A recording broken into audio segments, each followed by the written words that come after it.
Isa sa mga sorpresa ngayong season ay ang big man ng NLEX Road Warriors, si JB Baejo. In case hindi mo alam, season 48 pa ito nagpa-draft sa PBA, selected by Terra Firma Jeep sa 3rd round but left unsigned. Akala ko nga noon, perfect team yun para sa kanya eh. Akala ko rin talaga magiging mabilis yung production niya sa PBA kasi napanood ko to ng college. At kapag bumubuo ako ng team sa 2K My Team, ganitong type ng 4 talaga yung kinukuha ko. Kaya nagtataka ako dati kung bakit walang sumubok sa kanya. Pero ayun na nga, dumating ang NLEX Road Warriors. Salamat kay Coach Joey Chico na bigyan siya ng chance para mapakita yung potential niya. Expected naman na hindi siya magiging superstar kasi yung laro niya talaga fits perfectly sa pagiging role player. Pero this conference, nag-exceed talaga yung expectation sa kanya. And ayun nga, surprise. Imagine, nag-average siya ng 13.2 points and 9.5 rebounds. Halos double-double.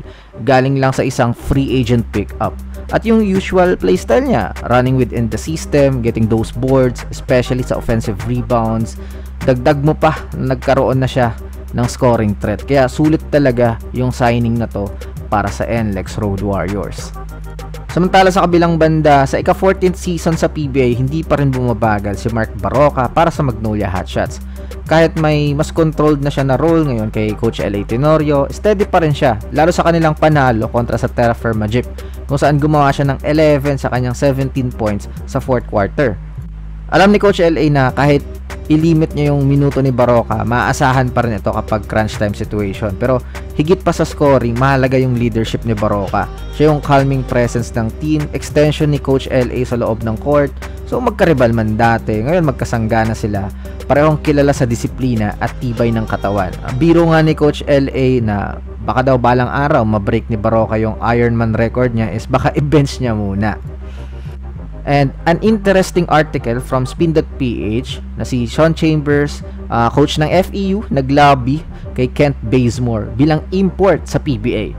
Ayon kay Chambers, si Bazemore, dating NBA player, kilala ng lahat yan kasi naglaro yan sa Warriors, ay malaking asset sa kahit anong team dahil sa kanyang scoring at 3&D skills.